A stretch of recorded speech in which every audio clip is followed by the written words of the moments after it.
Hello, Blaise here, and today I'm talking to you about graphics schmaffics, and why gameplay and style will always be king. We're currently in an era where our phones can deliver photorealistic images. And no one cares about that, because, frankly, photorealistic imagery doesn't activate that part of our brain that excites us for very long. If you hit the right kind of gameplay, you can get players into a state of flow. You can keep them entertained. You can suck them away into that game world for hours on end.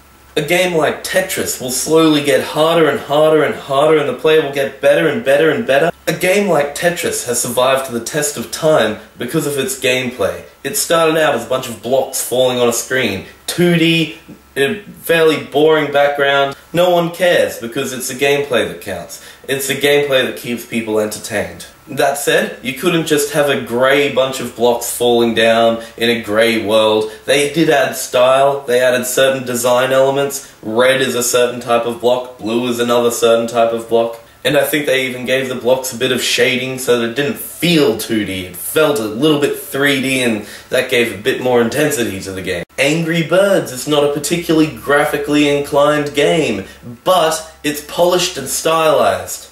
And with our current touchscreen limitations, it was a great gameplay mechanic. Woohoo!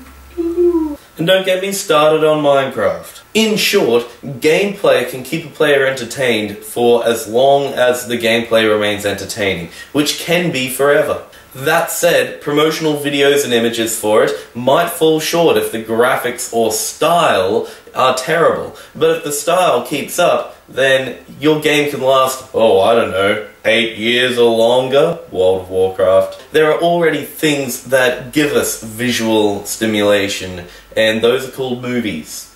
They already have a pretty tight grasp on that market.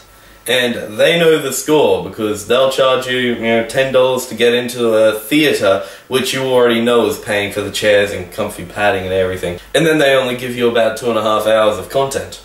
They know what's up. They know that they can't possibly hope to give you 40 hours of entertainment for like $60. It's a completely different industry, and the idea is that visual stimulation can only last as long as there is new content. When the original World of Warcraft trailer came out, I physically got chills up my spine. It was a fantastic 2.5 minutes of visual stimulation. In the world of games, gameplay, style, and flow will always be king. You simply can't have a fantastic franchise without it. Tomorrow, death penalties, and can we ever escape the timeout corner?